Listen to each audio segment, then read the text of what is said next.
Welcome to 502 Entrepreneurs, Louisville's podcast featuring local business owners, entrepreneurs, and side hustlers, all who have a story to tell. I am your host, Carl Armijo, owner and operator of Carl Armijo Photography.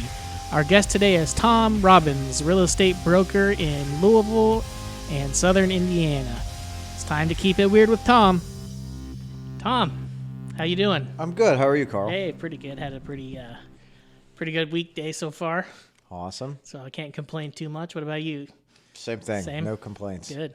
Well, thanks for coming by. I appreciate it. Thanks for having me. Hey, no problem. I always like to talk to people who are out there working hard and trying to get their name out in the community so people know who they are, and that's kind of the idea of the show. So Yes. I'm glad you're here. Glad to be here. So tell everybody who might be listening who you are and what you do. My name's Tom Robbins. I am a realtor with Keller Williams Incorporated, I think. Okay. So you buy and sell houses. I help people make their dreams come true. There, I like that. That's much better. And you do that by helping them buy and sell their homes. I do, yes. Okay. So that's good. And how's the market been recently? Market's hot. Yeah. Very hot here. So that's good locally. for all the sellers, huh? Yeah. So how are the buyers doing? Buyers are doing good because there's enough houses out there where you'll find what you want within reason. Yeah. And then, of course, not an overabundance that drives the market down. Sure, yeah. So there's a little bit of scarcity, but not too much where it's hurting people. So that sounds like a good place for the housing market to be. Yeah. Cool. Yeah, good economy. So how long have you been a realtor? Ooh, that's a good question. Actually, coming up on 2 years. It'll be 2 years in April. Okay. And how's that experience been so far? For me, it's been great. Going into it, I knew there was going to be a lull, while I'm building my business. And probably, 8 months before I had my first closing, then it was like bam, bam, bam, bam, bam. And this past year, I closed 21 transactions. No, that's a pretty good number. That's basically one every couple weeks, huh? Maybe a little less than that. Yeah, you're talking. It's just under like 2 a month. Yeah, that's not too bad. What would you say is average out there for a realtor these days? Is there an average? So I think that I heard the average is like 3 or 4 transactions a year. Really? Yeah. Take into account that the vast majority of agents are part-time. Oh, okay. I didn't know that. They only do a couple of transactions a year. Okay. So what made you decide to do it full-time versus part-time, which a lot of people seem to be doing? If I was going to do it, I didn't want to just have a part-time job. Right. I felt that going into it full-time, I would make the money that a full-time job pays me, and I'd have more freedom to do other things. Is that seem to be working out the way you had planned? Yeah. Good. More money than I've probably made more money last year than I made working for anyone else. That's awesome to hear. Yeah. Yeah, it's always better to keep more of it than what I hear the other day. If you're working for somebody else, you're making their dreams come true. Yeah. Where if you're working for yourself, you're making your dreams come true. Yeah, that's it. Which is a big difference. Huge. So. Life by design versus a life by default. Yeah. So, tell me, you're with Keller Williams. Mm-hmm. Who's responsible for lead generation, for home buying and selling on there? We're all responsible for our own lead gen. We, let's see, I'm probably going to get this wrong, but Gary Keller says you have two businesses when you're an agent. One business is lead gen, the other business is being an agent. Right. It makes a lot of sense because the lead gen is a lot of hustle. Yeah, so you're out there hustling every day trying to find the leads Yeah. for people who either want a house or want to sell their house. And Keller Williams isn't necessarily just handing them to you and saying, go close a deal. No, yeah, they definitely are not. So they give us all the tools. The training that they provide is second to none. They do a training every once a quarter. Then there's the once a quarter is called Ignite. Then they do an annual training that's Bold, which is like Ignite on steroids. And there are tons of classes every week that we can go to, and the culture within the company is tremendous. I gotcha. I was telling you before about when I joined, I was given a mentor. Right. And my mentor he's been such a huge help that, sure. I feel like you're pretty fortunate with that, right? Because I think a lot of people are in business, for themselves, and they don't have a mentor. They don't have somebody they can go to with questions or seeking advice or somebody Right. to steer them in the right direction and say, hey, man, you need to do something different here. Yeah, well, that's the culture. Is it's not even just my mentor. There are a number of agents that that I've reached out to and asked questions and asked them to show me things and how they did something like a CMA, like a comparative market analysis on someone's house. Right. That maybe is just a little odd, and without hesitation, cool, let's sit down. And they would walk me through it and really show me, show me how they do it. So it makes me better Right. at what I do. Now, does every agent have their own way of doing it that's just a little bit different, or is there almost an industry standard way of doing that? With CMAs, it's kind of a standard, but it's like with anything, you find different people do things different ways.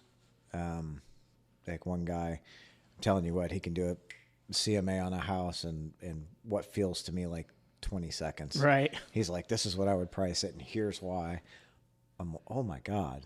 And other people it takes a little bit longer. Sure. Me, it takes a little bit longer, but Seems like there'd be a lot of market research and there is. Things like that. Or, unless you really know that specific neighborhood, you're gonna have to do a little dig in and get in there and figure it out.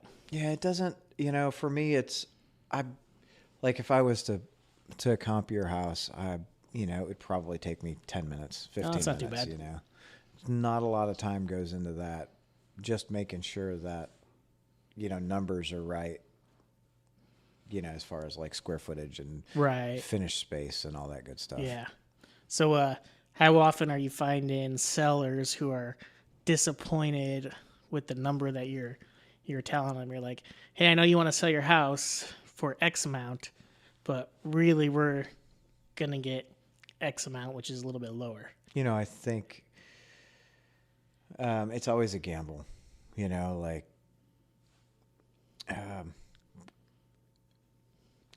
sitting down to talk to someone who wants to sell their house. It's very much, we're going to look in this range. This is where we're going to be. It's because it's not an exact science. Yeah. Here's where I know it'll sell. We'll start here high. And I'll show the seller the numbers too. Right. This is what I'm seeing. This is why I'm saying this. And I'm sure it depends on how quickly they need to sell, or There's a lot of variables that go into that. There are a lot of variables. So Yep. that's cool. So, what's been the best part about being a realtor so far since you've started that? Well, the freedom. The freedom has been, I would say that it's what I wanted out of it, right? I want the ability to Say if I get up in the morning, I don't really want to work. I don't really have to. That's not me, right? But when my little brother passed away a few months ago, I had that ability to say, okay, listen, you guys handle this for me. I'm going to go be with my family and take care of these things, and my business did not suffer because of that. Right. Which is great. Yeah, that is great.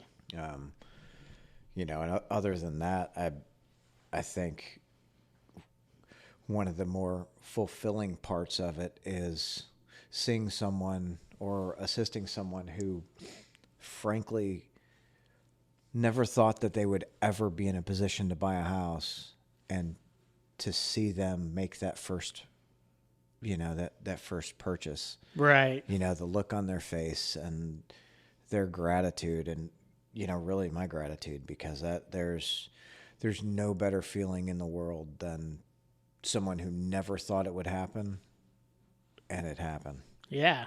I mean, that's pretty amazing, when Yeah. They're in one mindset, and then, a little thing like, well, to them it's a major thing, but the act of buying a house can change their mindset, pretty quickly. Like, hey, I didn't think this was possible. We did it. What else can we do? Yeah. That kind of thing. It really does. It opens up the doors for so many opportunities for them. And I just recently, I had a client who, sound crazy, nicest guy in the world. He spent 27 years in prison. Wow. 27 years. And he didn't think he would ever get out. He did 3 years on death row, I think. And, he was in there and he said, you know what? I'm here. My life is going to mean something. So he went in prison when he was like 17. Wow. That's a long time. Yeah. Or young age. Yeah. So he did his time on death row. Then he got like 2 consecutive life sentences or something. I don't remember exactly. But while he was in there, he's like, I'm not going anywhere. I'm going to be here for the rest of my life. He went back. He got his GED. Then he went to college, and he got, I think he got an associate's degree. And then he started training last chance dogs. Oh, yeah, yeah. He started training them and really turned his life around. And I think that because of the actions that he took, the conscious decision he made to do something with his life, even though he was going to be in this cell for the rest of his life, I think a lot of that helped him get to, he got out, he got a job, and he, while he's buying the house, I think he got 1 or 2 promotions. Oh, wow. So that one was probably, that's probably one of the biggest ones, because from nothing. Yeah, literally from nothing. Nothing. And I think he's been out he just celebrated 2 years out. That's great. So gets out 2 years later, bought his first house. So there's probably a lot of tools out there for home buyers, right? To finance and, come up with the money they need to get a house, right? There are a lot of options out there. What's the most common thing you're seeing with people that are buying homes? I wouldn't say that anything is really common. Because every situation's different. They're all different. Some will use like the USDA loan, which does 100% financing. There's also, like in Kentucky, there's the Kentucky Housing they do like a down payment up to $6,000 or something. Okay. So for first-time home buyers, there's the opportunity to get into a house for little or no money out of pocket. Sure. Which is a significant opportunity because, for a lot of people, it's hard to save 20% of a house, right? To pay as a down payment and, get yourself out of PMI and things like that. And, Yeah. To have the opportunity to have very little or no money down and get yourself in a home, it can make a big difference. Yeah. I mean, you think even 20% of 100,000 is $20,000. $20,000. And the average person doesn't have that kind of money. Yeah. They're living paycheck to paycheck. Exactly. And you see the stats, and it's kind of staggering when you see, I don't know any numbers off the top of my head, but, they say hardly anybody has money saved up for retirement these days. Yeah, they don't. And it's just like, right. That's I think where buying a house kind of comes in. Where a lot of people are what I'm seeing is they're going into buying a house so they can use the equity in the house towards like retirement. Sure. Or getting them in that position. Getting them something. You're right there. People aren't saving their money today. Yeah. Everything's so expensive. Everything's expensive, and we're in a consumer culture where, they say you can see like something like 6,000 ads a day or something like that. Wow. We're just getting bombarded by advertisements that we don't even know are advertisements sometimes. That's crazy. And it's just a buy kind of culture and mentality, and it makes it hard for people to save sometimes. Yeah, I talked to someone yesterday about that, and they're like, "Yeah, get on." We were talking about a drop shipping business, and she said, she's like, "That's such a great idea," because I get on Facebook and I'm always like, "Oh, I need to buy that," and it's $10 or $15, and Right. I buy it, and it shows up like a month later, and I'm like, "Where did this come from?" You didn't really need it, did you? Yeah.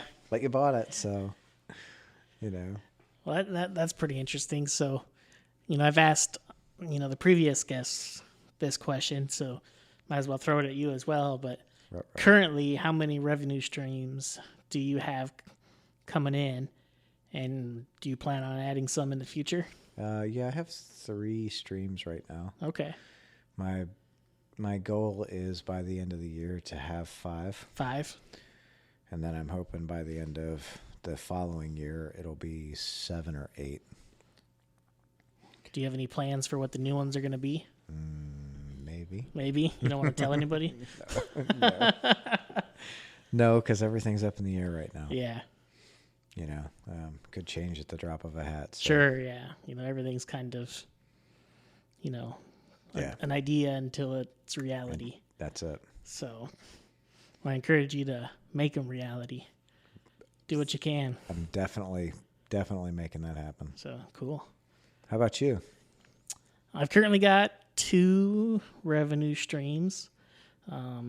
So probably going to add a third in 2020. Okay. I don't know what it is yet. I have a couple ideas on what it could be, but I'm not there yet. So just kind of my mind going crazy kind of thing. I don't know if you know how that feels. Yeah. I'm sure you do. No, not at all. Not me. But yeah, I could sit at my computer and, I've been really focusing these days, and a lot of it comes from my headshot business and, some of the people I talk with in that industry about how we're really being marketed to. Yeah. So I really pay attention to ads a lot these days and kind of what's getting thrown my way, and, it's amazing the stuff that gets thrown my way. And it's amazing the algorithms that Facebook uses to target ads my way. And you don't even have to search for something. You don't even have to search it anymore. You just think it. I know, and it shows up like, what? So. And then sometimes I saw an ad, today, I guess. It was an inflatable church. Really? Yeah. Man. It was huge. Who needs an inflatable church? Somebody. Well, someone does because they made it. Right. And it was like, I think it was like $1,800. Dang. That's cheap. That's crazy. Like, what the? I think you could pass the collection pan one time, pay it off. Right. I guess it depends how many people you have. I'm thinking maybe not a church. Maybe we have inflatable lodge. There you go. Yeah, I was playing on Facebook a little bit today, and I learned a trick the other day where you can, if a page is running ads, you can go in and see every ad they're running, which is super cool. I'll show that to you later. Okay. And then you can go in and you can see all the ads you've ever clicked on, which is cool. That is crazy. And so there's like tons of like data just in Facebook, just the way they've collected on you. And if you see an ad, you could click the little 3 dots at the top right and say, why am I seeing this ad? And it tells you what they're targeting. Oh. So you know what demographics they're looking at for the ad that you're seeing. So there's tons of like reverse engineering of these Facebook ads you can kind of do to see how other people are marketing to you. That's pretty awesome. Which is pretty neat. Yeah. You know, more than anything, it like satisfies my curiosity, you know, for like, why am I seeing this ad? You know, I don't know. But then you see what it is and you're like, yeah, that makes sense. And maybe I do need that product. But yeah. Now you got my brain. Yeah, it's super cool. That is really cool. So, you know, Facebook's kind of. I think Shane was saying 180,000 parameters or something in their algorithm. Oh man, I don't even think it's worth trying to figure out what they're doing anymore. You know, you just kind of just do your own thing and hope. Worry about yourself and don't even worry about what those guys are doing. You know. Yeah. So I don't know. I mean, if they have the information, it's there for good use. Yeah, absolutely. You know. So now I know you advertise on Facebook, correct? I do.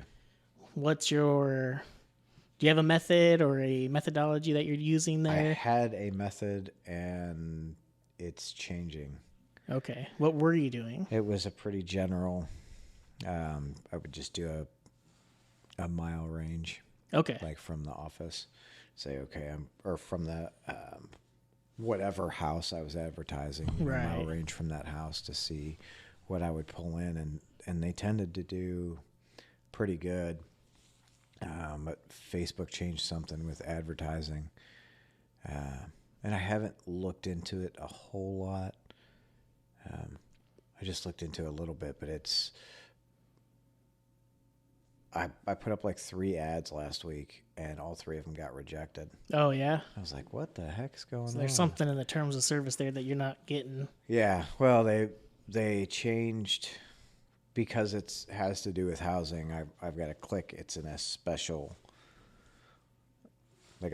section now. Right. Yeah. Because of probably the things that I'm Fair telling you housing, about. yeah. It's like they have this transparency thing so you can see everybody's ads. Yeah. And Facebook's been in so much trouble, you know, with everything that they're trying to be A lot of it, well, upfront as much as they can, I guess.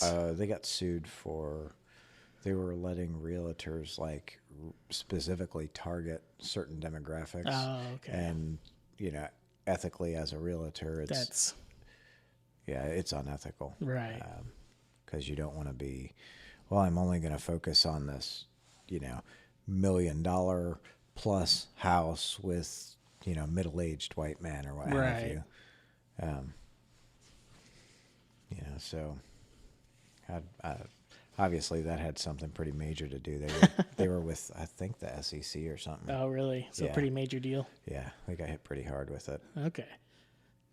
Is there any reason you couldn't check the other box that says it's a house and still get an ad out there? No, I did. Okay. I checked that box, but so my ads before I was hitting between 800 and 1,200 people a day. And I looked this morning and my ad yesterday hit like 132 people. Now, what are you doing with these ads once people hit it? Are you doing anything, or is it just more of an exposure type thing? So I've got some that drive them to my website. The ad that's running right now is it's a capture ad. Okay. So I'm just looking to capture their information. Sure. And it's not done me any good. I've not got anything from it. And it's been running for 5 days, I think. Okay. Well, maybe it's time to mix it up. Yeah. Facebook has a thing. I haven't tried it yet, but it's on my agenda for this week. It's an A/B test. Mm-hmm. So you can test 4 different parameters, and Facebook will run your ad different ways and tell you which ad is doing better so that you can narrow down, you know, how you want your ad to look based on performance with actual data. That's pretty awesome. So that's pretty cool too. So yeah, I met a guy today that he does digital marketing. That's his his full-time gig, and we're gonna sit down and talk some because he had seemed to have some really good ideas, and he's got a couple of things that he's getting off the ground right now, which sounds really exciting. That's awesome. I like talking to people like that. Yeah, me too. You know, my mind's so into marketing these days that anybody who has any marketing experience or background or is just learning, I'm like, I need to talk to this guy because, you know, whoever you're talking to, you're learning something. Always. You know? And so. If you're not learning, you're not living. That's right. Yeah. Exactly. So what advice would you give to a new realtor who's trying to get into the business? R&D. Rip off and duplicate. Don't try and develop your own way. It's the wheel's already been invented. You don't have to reinvent it. Right. You know, I think that's the biggest thing. How many hours a day on average would you say you're spent just chasing leads? That's my primary function. I probably spend, I would say 4 to 6 hours a day, every day, like focused on chasing leads. What other methods are you using to try to capture them? You know, I do the ride share. Uber and Lyft? Mm-hmm. That brings in, I probably get 3 pretty solid leads a week out of it. Of course, they take time to nurture. Absolutely. Most leads do. Yeah. So, you know, I do that. I do pop buys. So I stop in and see people like Shane. I'll stop in and see Shane, and met a few people out of his shop. Stop by and see Casey at Gold Heart Stones. Yeah. You know, got a couple of people out of his shop. And then just talking to people. You're just out there, just throwing your card around, and everyone you meet, you're saying, "Hey, yeah, I'm Jen, Tom." We went out for our anniversary last year, I guess. We were drinking some wine. Where did we go? Oh, we were at some winery, and we were drinking some wine, talking with the sommelier or whatever. And yeah. I ended up getting her number so I could sell her a house. Jen's like, "We're out here for our anniversary." Like, sorry. Like, it's habit now. That's the opposite way you thought you'd be getting their numbers for, right? Yeah, I'd much rather sell them a house. That's right. Exactly. So, what else are you currently like interested in or learning about, or like what's got your mind kind of occupied these days other than selling houses? Grief. Yeah. Just, I think that's been a major focus the last probably 6 or 8 months. Just like learning how to deal with it, or like... Yeah, learning how to deal with it, better ways to deal with it, because, we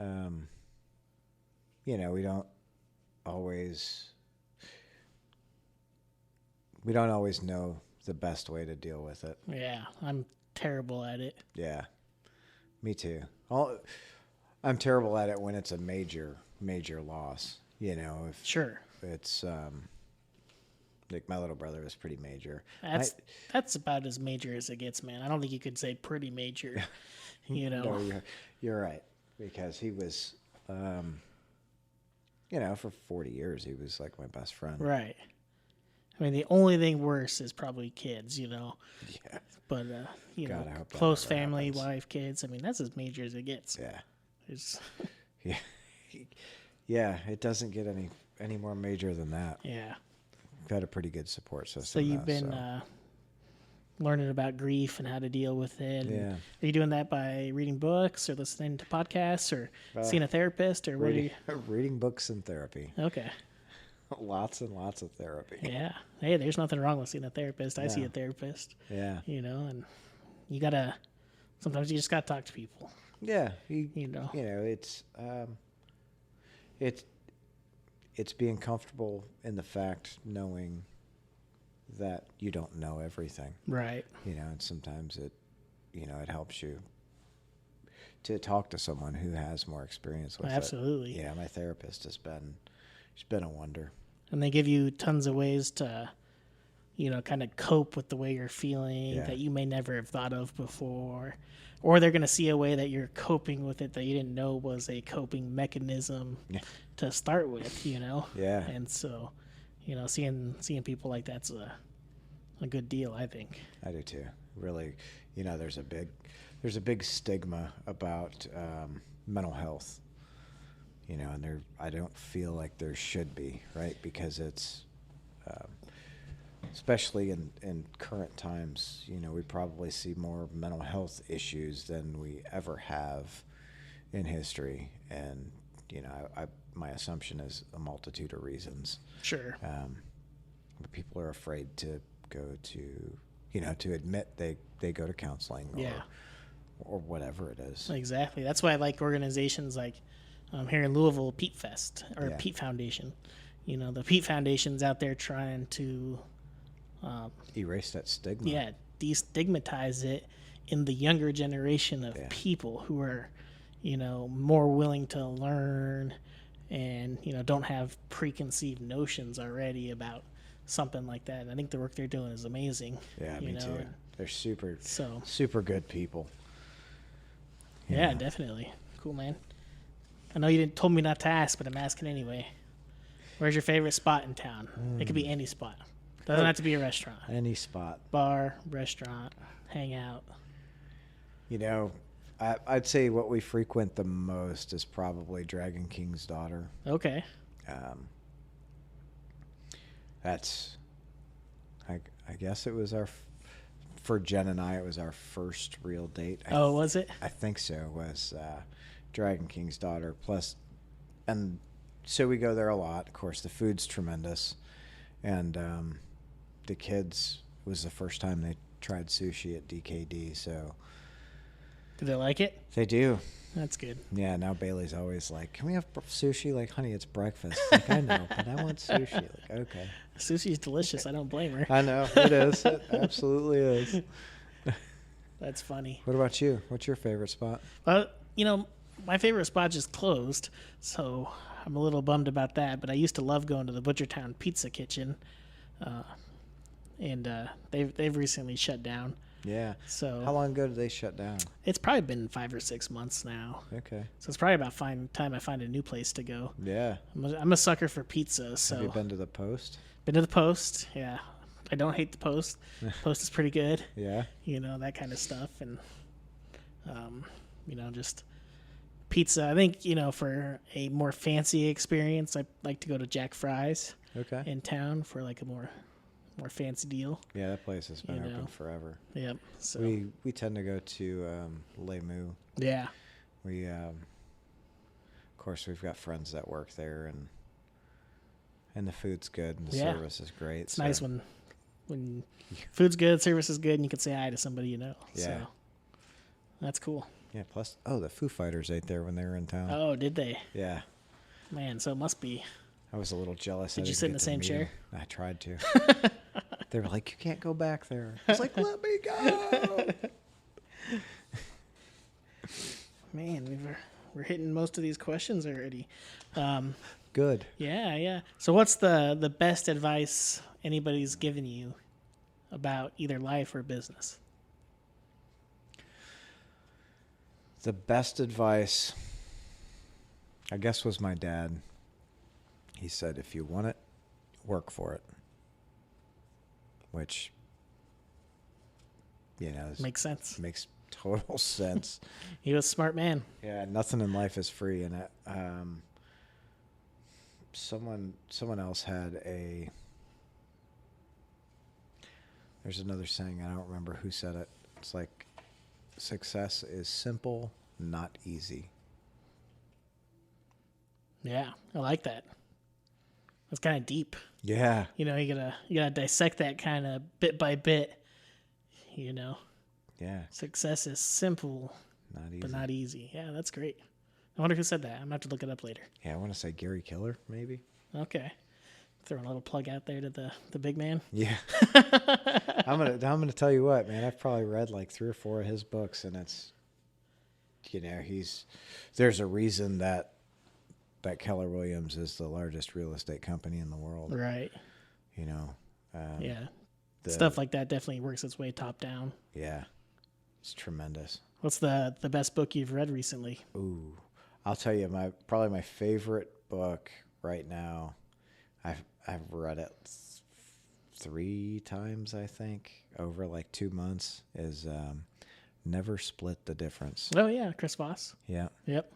Yeah, that book is tremendous. I've got the hard copy and the audio. Yeah. So I know the book. Man, I love that book. Like to hear, to hear the stories and just hear the eye-opening thing for me with that book was, everything in life is a negotiation. Yeah.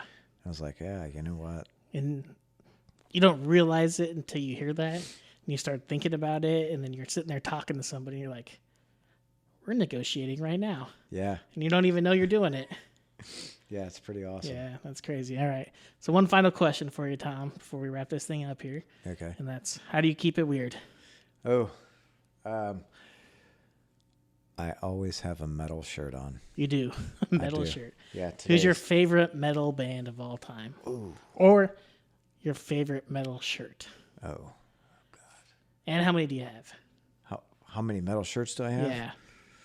It's got to be a few hundred. Dang. I've got totes. I probably have 8 or 10 totes out in the garage full, and I've got 3 drawers in my dresser. Is everyone black? No. No? No. I started getting some other colors. Like I've got a green one and a red one. Okay.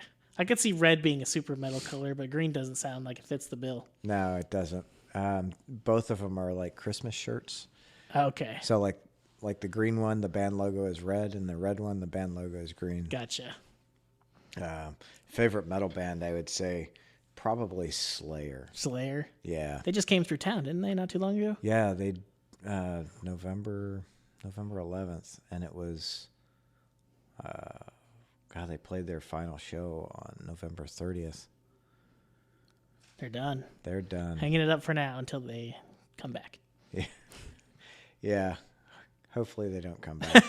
I mean, don't get me wrong. I'd want to see them. You'd go. I would. So, all right, Tom. Well, tell people out there how they can find you. Oh, robbinsnests.kw.com. So it's ROBBINSNESTS.kw.com. Yeah, and the important part of that is it's nests. Yeah. Not nest. Yep. Gets them every time. Yep. So, well, Tom, I appreciate you stopping by. Thanks for having me. Definitely enjoyed the conversation, and I wish the best for you in 2020, and I hope to see these revenue streams and you killing your goals out there. Yeah, thank you. I appreciate it. I wish you the best as well, Carl. All right, appreciate it. All right. Thanks, Tom. Thanks, Carl. Thanks for listening to 502 Entrepreneurs. You can find our site online at www.502entrepreneurs.com. Don't forget to subscribe to our podcast through whichever service you listen to. Thanks again.